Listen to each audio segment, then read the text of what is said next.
Good morning, Hope Lutheran Church. Good to be with you again. I'm going to move on in our story of the history of Israel with a focus primarily on the main characters of the story.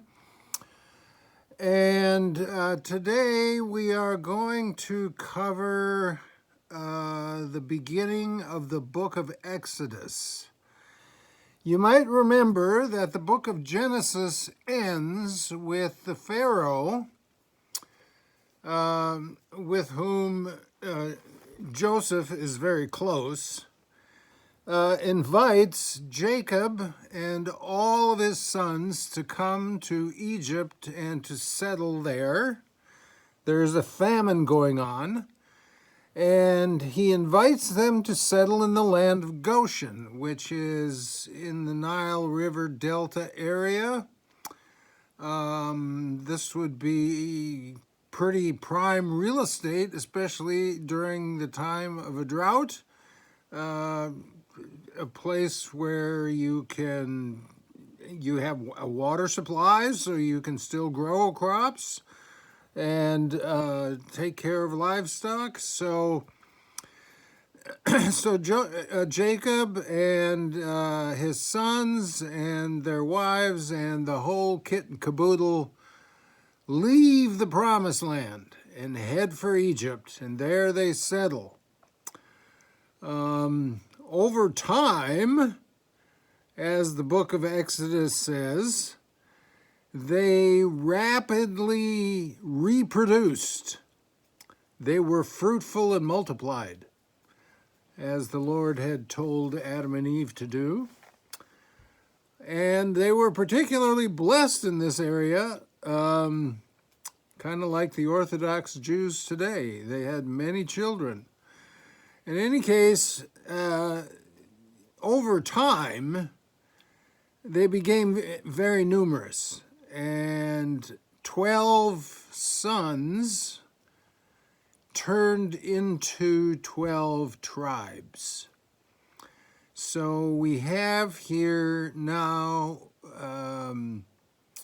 what's happening is the fulfillment of the first of that threefold promise given to Abraham, that he would have many descendants. That, in fact, is what is happening, and it's happening very rapidly.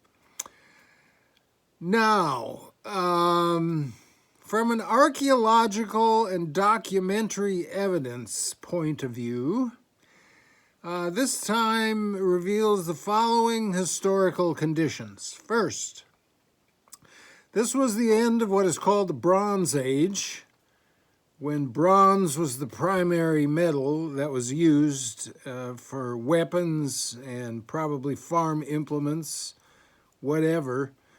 This was the end of the Bronze Age and the beginning of the early Iron Age. So, from a practical point of view, the weapons probably were more deadly, and the farm implements perhaps more effective, such as plows, for example, could more easily turn the soil. But more importantly, this period marked the end of a long and peaceful coexistence between two empires, that of the Egyptians and the Hittites, who lived to the west of Egypt. That period of peace ended, and the ending of that resulted in a time of what the archaeologists see as a time of social chaos, in the sense that population groups were on the move, ancient cities were destroyed, new cities were being built. From around 1200 BC, very few written records were preserved. This is one of the problems when you have a peaceful time You also tend to get well-preserved documentation of what's going on during that time. When you have social chaos, you don't get that documentation. So we enter into a period that is oftentimes referred to as the Dark Period. From 1200, excuse me, from 1200 BC all the way through the periods in the Bible that would be referred to as the period of the journey through the desert, the conquest of the Promised Land, and the United Monarchy. That's a long period of time, where the only documents we have are those in the Bible itself. We don't have other documents to complement, the biblical record. So we rely primarily on the biblical record. We do have one very important document. It's called the Merneptah Stele. Stele is a monument, a stone where a king, or in this case it was the Egyptian pharaoh, writes on there what he wants people to know about what he's accomplished. So the pharaoh Merneptah, who ruled from 1213 to 1203, wrote this stele, this stone monument, for the purpose of listing all of his military victories. And on this so-called Merneptah Stele, we have the first mention of an entity called Israel. This is the first mention of it at the end of the 13th century BC. So we know that Israel as an entity existed at the time. We don't know much more than that. The stele says, the seed of Israel was no more. Well, what does that mean? Does that mean that he conquered the kingdom of Israel, if in fact there was a kingdom?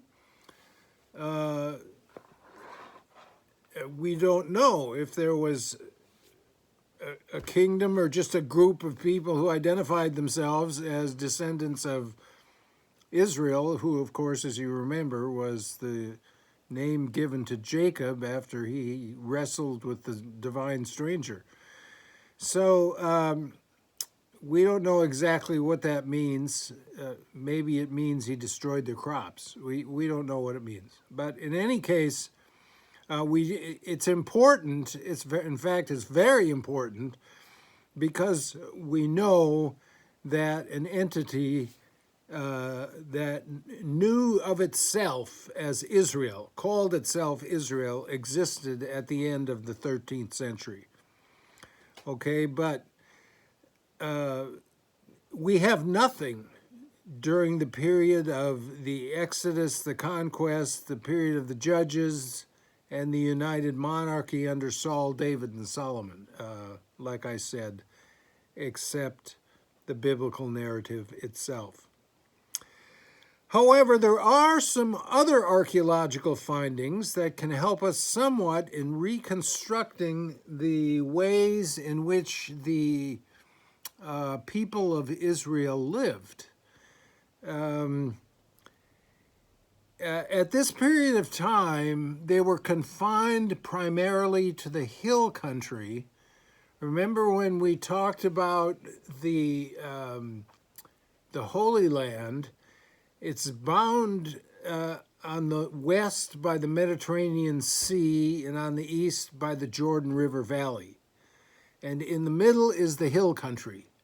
Okay, so at this period of time, the people of Israel are living mostly in the central hill country of Samaria, Judea, and Galilee. Okay, so there have been a number of archaeological digs that have revealed that along the coast at this time, it was the Philistines who were in control. They had several large settlements. We'll hear much more about them. I'm sure you are all familiar with the Philistines in the sense that they were enemies of Israel from the time of the settlement all the way through the United Monarchy until David finally defeated them once and for all, and that was the end of that. Okay, so in terms of their way of life, it's pretty clear that the Israelite communities were agricultural.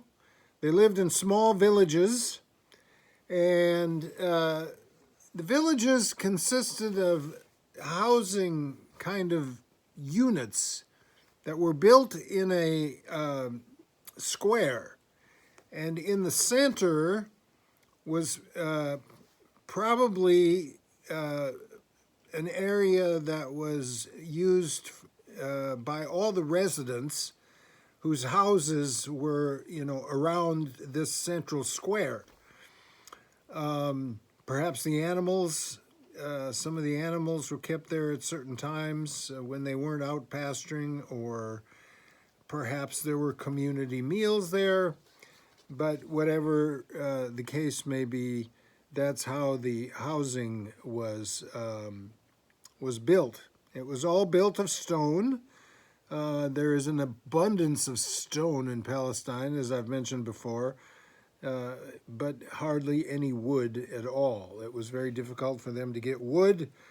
In fact, when Solomon is building his temple, in order to get the wood he needs for that, he goes to the king of the Phoenicians and purchases wood from Phoenicia. Okay, the question of how do we know that these were Israelite villages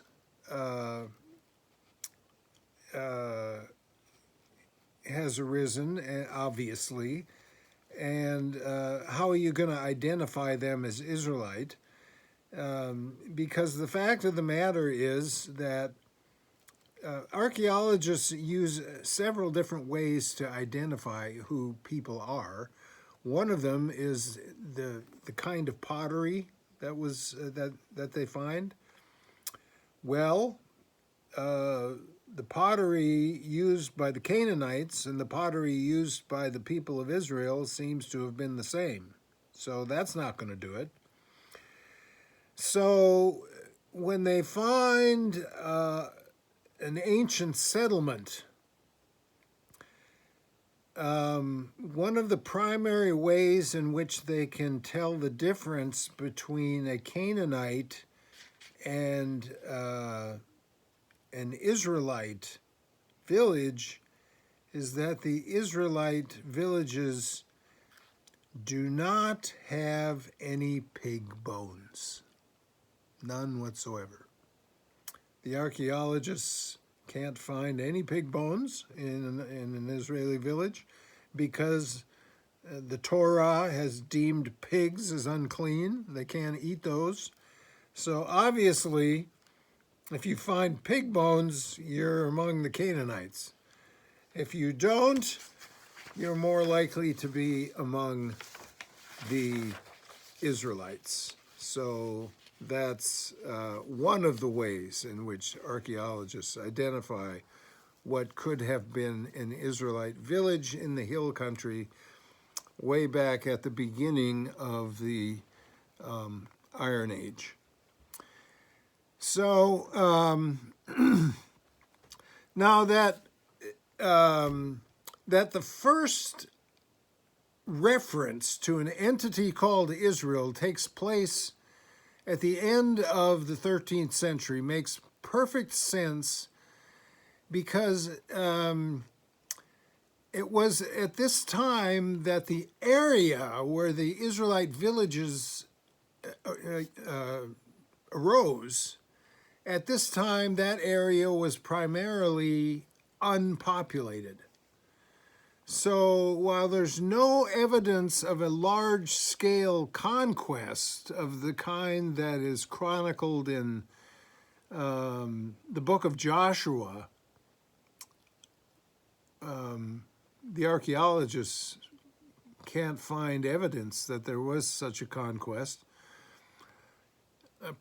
partly because many of the cities mentioned in the book of Joshua didn't exist at this time.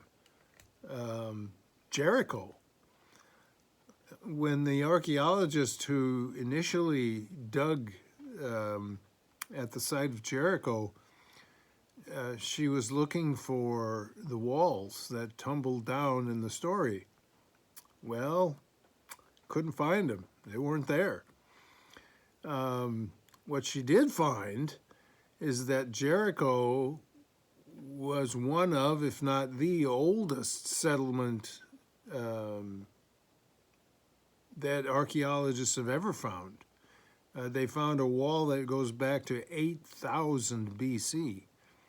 So there was a lot of information dug up at Jericho, but nothing that confirmed the story in the book of Joshua concerning the conquest itself. And most of the other cities that you know are said to have been defeated by Joshua, like I say, most of them didn't exist. There were two of them that did.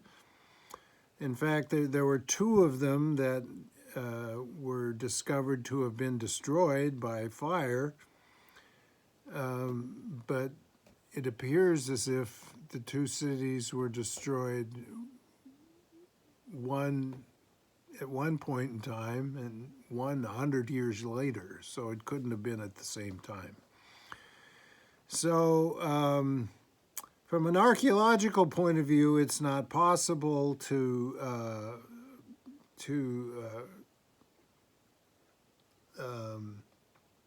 confirm what went on during the conquest.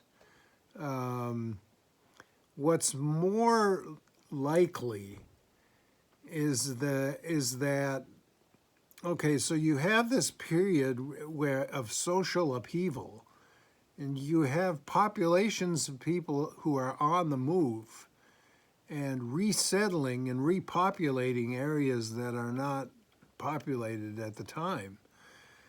And so it would make perfect sense for a group of perhaps former slaves from Egypt at a time when there was social chaos to have left and made their way to Canaan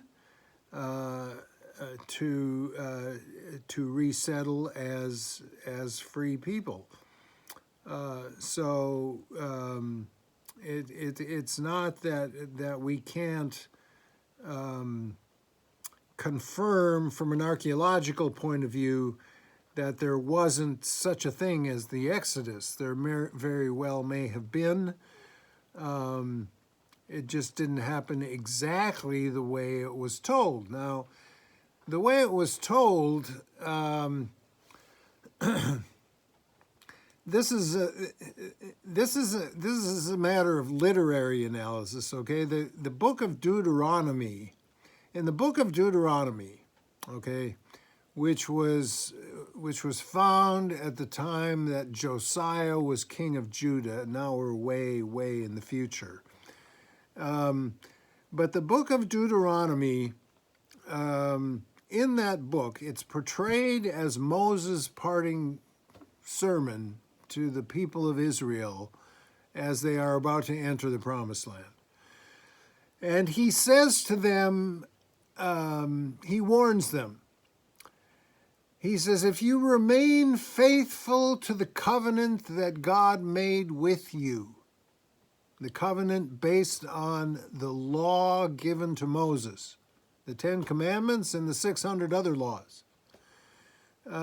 If you remain faithful to that covenant and faithful to the Lord, and you do not chase after pagan gods, but remain faithful to the God of Abraham, Isaac, and Jacob. We'll talk about God's name here momentarily when we get to Moses. But so long as you remain faithful to that God, things will go well with you. You will prosper. You will live in peace.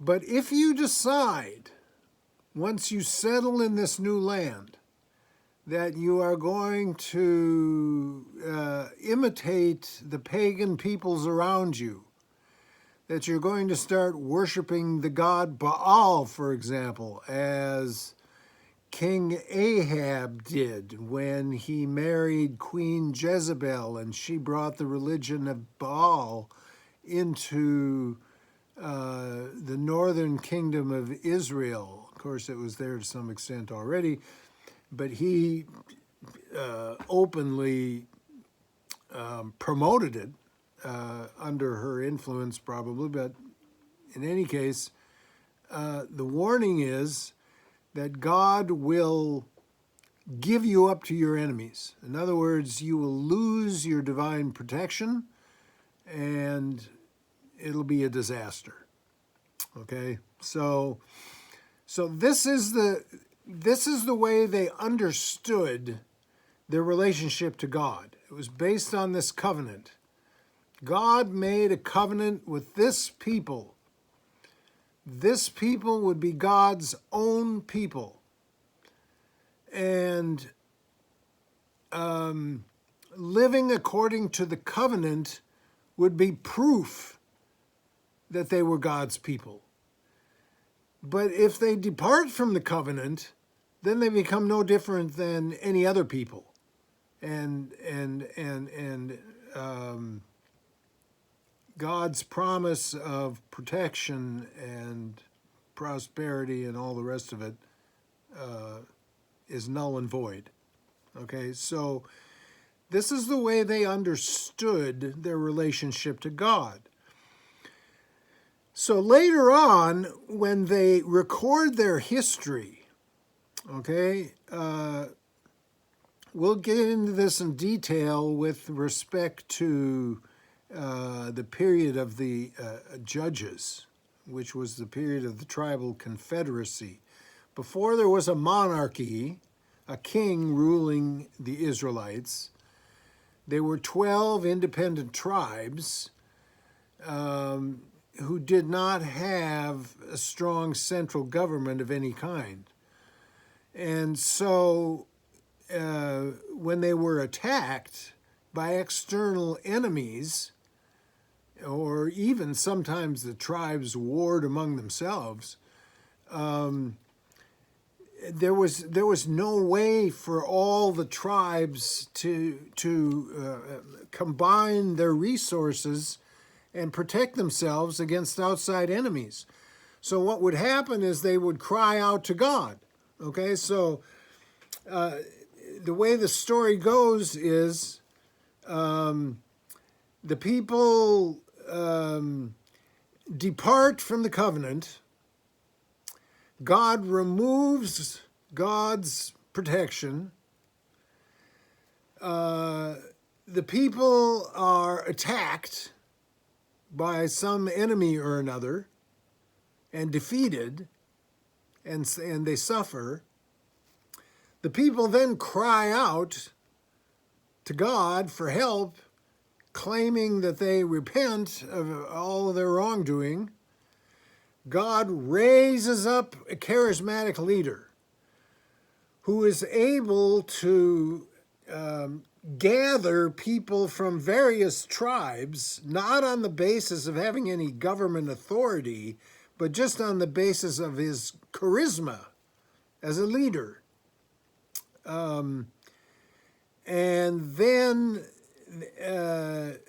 that judge leads the Israelites to a victory, and then peace returns. Okay?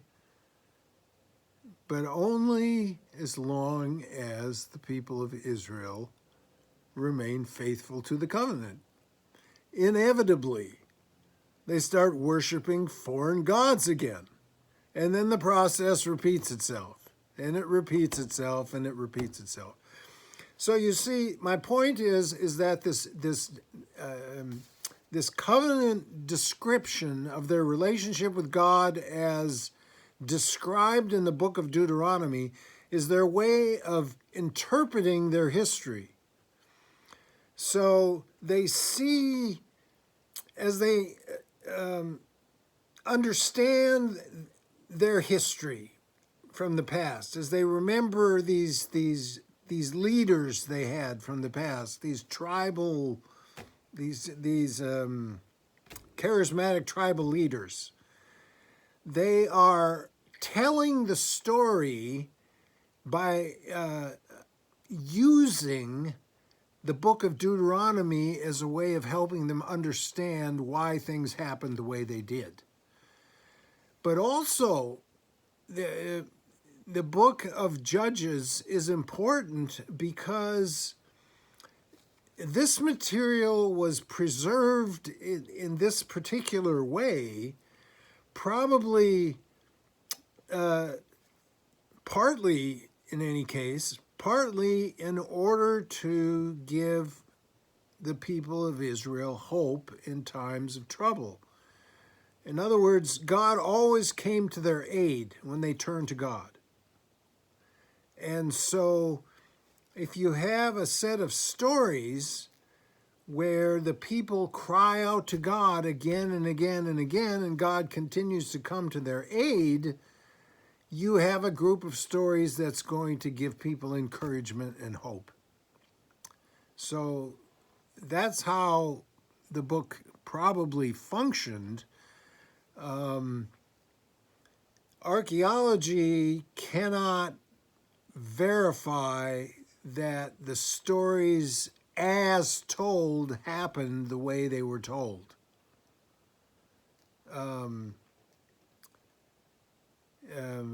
Many of these heroes were probably remembered from the past. Recall that, okay, there's not any documentary evidence here, so we have nothing to help us understand the biblical record aside from the biblical record. And the biblical record, these stories were passed on orally over time and shaped according to the way they understood their history. So that's an important thing to keep in mind, and it's largely through an analysis of the text itself that we are able to understand that part of the biblical story. Okay, so getting back to the opening of the book of Exodus. Okay, so the people are multiplying, and we're talking for a period of about maybe 400 years that they become 12 tribes. And as the text says, pharaohs arose that didn't know Joseph. They knew nothing about him.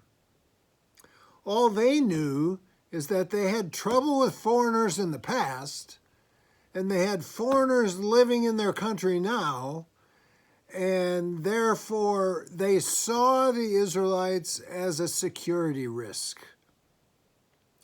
So how are you going to deal with these people? Well, the Pharaoh saw these people as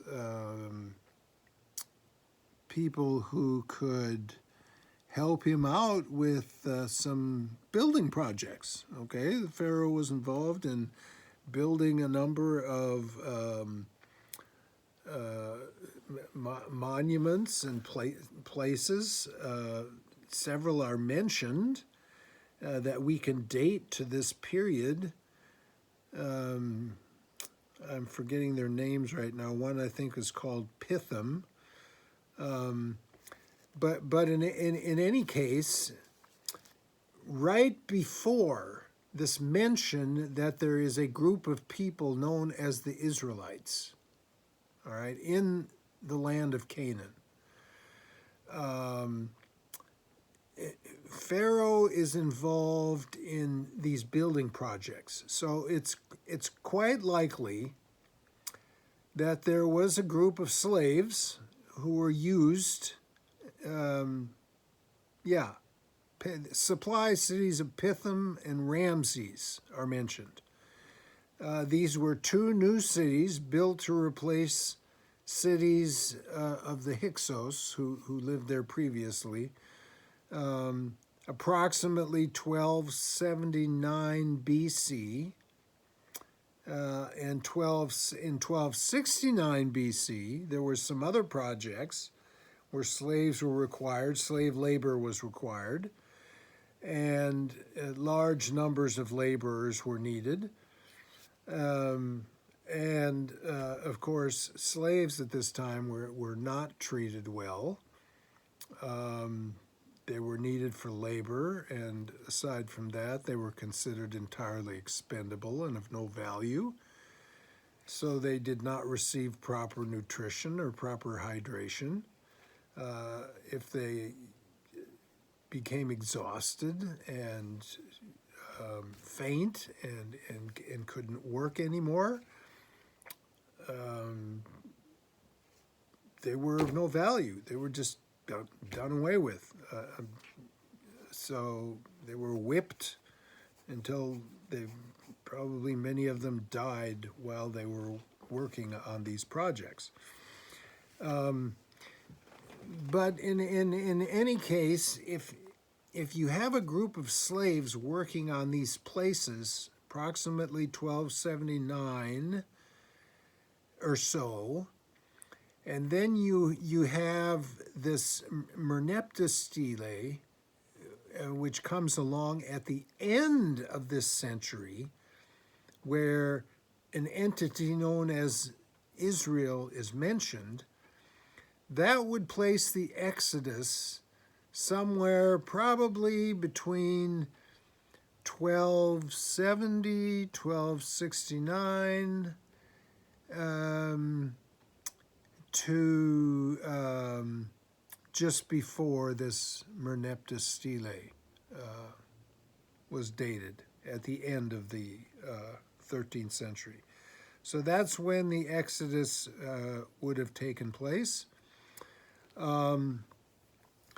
The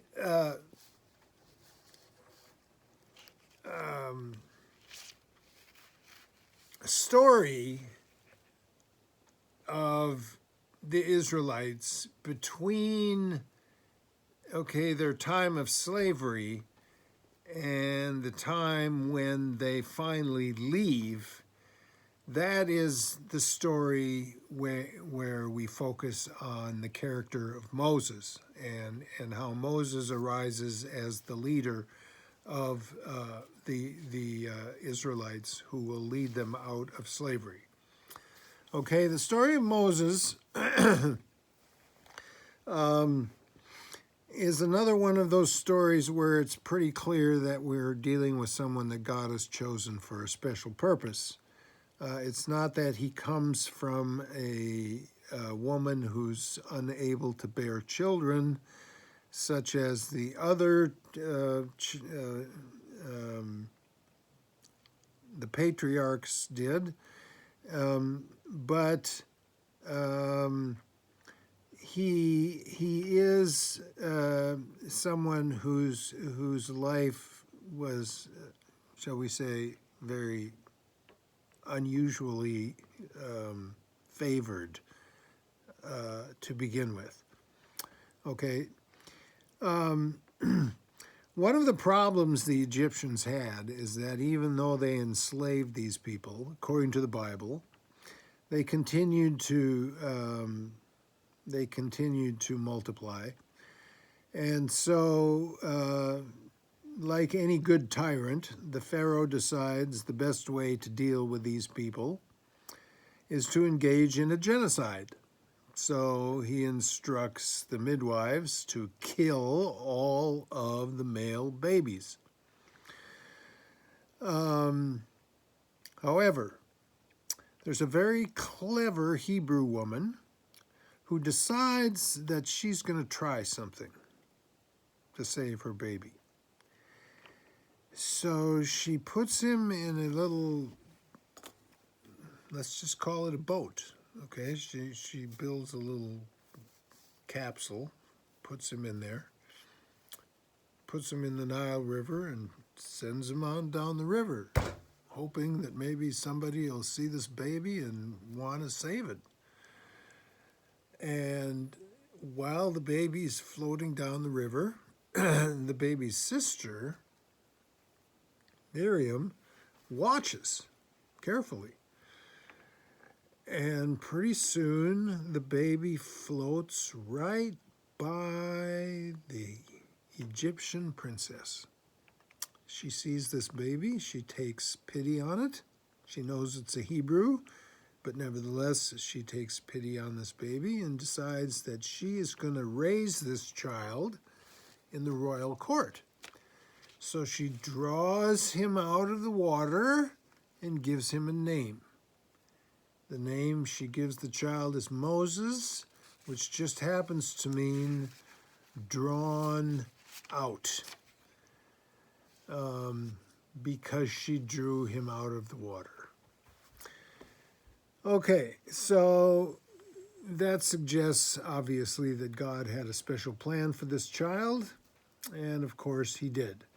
Moses was raised in the royal court, but there were two aspects of Moses as a person that eventually got him into trouble, of course. Number one, he was a Hebrew, and he was aware of the fact that he was a Hebrew, and therefore he identified with the Hebrews, and it troubled him when he saw the way the Hebrew slaves were treated. So at one point, he is out and about, and an Egyptian slave driver is beating a Hebrew slave who isn't working fast enough or whatever it was. Moses loses his temper completely, and he kills the Egyptian. So Moses now has a big problem because there were people who saw that happen, and he knows the Pharaoh's going to find out, and he knows that once the Pharaoh does find out, that'll be the end of Moses. So Moses decides that he is going to flee Egypt. Now, this is one of many illustrations of the fact that Moses was a person who had a very strong sense of justice and fairness. In situations where people who couldn't defend themselves were being abused or treated poorly, Moses was quick to intervene on behalf of those who couldn't take care of themselves. So when he leaves Egypt, there's only one place he can go, and that's the Sinai Desert. So off he goes into the Sinai Desert, and he heads for the area that was occupied by a people called the Midianites. And when he gets there, he gets to the place where there's a well. I believe it was a well. And while he was there, the men were abusing the women who came to fill their water jars. And Moses sees this as an outrage, and he intervenes on behalf of the women, and they are able to fill their water jars, and one of them happens to be a woman named Zipporah. Zipporah goes home and tells her father. Her father's name is Jethro, and Jethro happens to be the priest of the Midianites. And so, well, that was a marriage made in heaven, of course. So Zipporah and Moses become man and wife. They have a son named Gershom. And Moses is now living a free and somewhat probably fulfilling, happy life as a shepherd out in the desert, taking care of the sheep. Not a bad job, watching the sheep. And but the problem is, God has other plans for this guy. And he's out there one day and he sees this bush. And this bush is burning. Now, normally, when a bush is burning, it doesn't take long before the bush is turned into ashes, and that's the end of that. The flame is out. But this bush keeps burning. The flame doesn't stop, and it keeps burning. So Moses becomes a little bit curious about that, and he approaches the bush, and he tells, the bush talks to him. And the bush says, Moses, take off your shoes, you are on holy ground. Moses is talking to God. And God says to Moses, Moses, I have chosen you to lead my people Israel out of slavery in Egypt. I have heard their cries. Well, it's about time. 400 years, or however long it was, they were slaves. And you know, the biblical text, the way things are written here, it doesn't appear as if the Israelite people during this period of slavery think much about the God of their ancestors. It doesn't say much about it anyway. It's as if their relationship with God had sort of evaporated. I mean, there wasn't much to it. So, but in any case, God tells Moses he's heard the cries of his people and he wants to set them free. Moses, you are going to lead my people out of slavery onto the land that I first promised way back in the 1900s BC to a guy named Abraham, that his ancestors would be given this land as their homeland.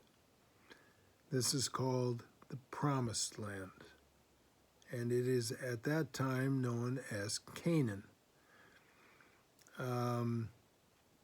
Like I said, Canaan at this period was not a unified entity. In fact, it never had been. Even before that, it was a group of city-states, and large portions of it, probably because of the drought, had been abandoned, and so there was plenty of land to settle there. But in any case, God tells Moses that he's gonna be the one to lead them out. Now Moses does not like that idea. The story of Moses being called to lead the people out of slavery in Egypt is a classic case of God calling someone and that someone understanding what it is that they are getting into and resisting. Okay, when God calls you to something, that means your old life is over. It's done. You are going to embrace now an entirely new life, a life that is centered on God's call to you, and you are going to do everything that God directs you to do. You don't belong to yourself anymore. You belong to God. And Moses is not ready for that. So he comes up with 5 excuses. The first one is, I am nobody important. Why should you choose me? I mean, you could choose somebody else. There's a lot of people out there. There's probably people who would do a better job than me. And basically God's response is, well, nobody else is important in the eyes of God either. So you're as important as anybody else. So that excuse doesn't, sorry Moses, that one doesn't work. The next one is Moses says, yeah, but I don't know what your name is. I have no idea. What's your name? God says to Moses, I am who I am. Or some translators translated, I will be who I will be. In any case, the Hebrew word there is Yahweh. And that is God's name. And as we get further into Hebrew history, the Hebrew people will not use that name. They will never utter that name. They will, what they do is they put a fence around it, is the way they call it, because if you never use God's name, then you're never in danger of using it in vain, which is against one of the commandments. So when you read in the biblical text, the English translation, the Lord your God, is translating Yahweh as the Lord. Okay, it is not using the word Yahweh. But that's God's name, and it means simply, I am who I am. There's a number of ways that we should understand the meaning of that, I think. One is that you can't, for the Hebrews, a name has a definition, and that defines the person who has the name, who they are. You can't do that with God. God is bigger than any definition a human being can come up with. And so there's just no possible way to come up with a name that has the meaning that can encompass who God is. I am who I am. In other words, God will be known only as God reveals himself. Okay, there's no other way to know God. We can't find God. We can't observe God. We can't do an experiment that leads us to God. The only way to know God is if God makes himself known. And God makes himself known in various ways. At first, God made himself known as the God of Abraham, Isaac, and Jacob. Now God will make himself known as the one who freed the people from slavery. And so after this, that's how they will refer to God, as the one who freed them from slavery. So God gives Moses the name. That takes care of that excuse. And then Moses says, yeah, but the people aren't going to believe me. So the Lord gives him some signs that he can do to convince the people that he's genuine, that he has the authority to speak for God. So that takes care of that excuse. So excuse number 4 is, but I'm not eloquent, I'm slow of speech. So I'm not the right person. God says, okay, fine. You can have you can have Aaron, your brother, to speak for you. He's a good speaker. He'll take care of that aspect of it. And then in one last desperate attempt to get out from under this, Moses says, oh, my Lord, please send somebody else. I don't want to do this. It's just too much. At this, the anger of the Lord was provoked, and that pretty much did it for Moses. He realized that there was no way out. He was going to be the guy that would lead the people out of Egyptian slavery. Okay, so according to the biblical story, it's at this point that Moses travels to Egypt together with his brother, and he confronts the Pharaoh and says, let my people go. And of course, the Pharaoh does not. And it's going to take a very long, protracted contest before Pharaoh will finally let the people go. But we're going to have to save that for the next time we meet, because I've gone way over the time I allotted for myself. So that'll end it for now. Thank you all for listening. I will see you next time. We'll pick up the story with the Passover, and then we'll proceed through the wilderness on our way to the Promised Land. We'll get there, and we'll begin the story of Joshua and the conquest. Bye for now.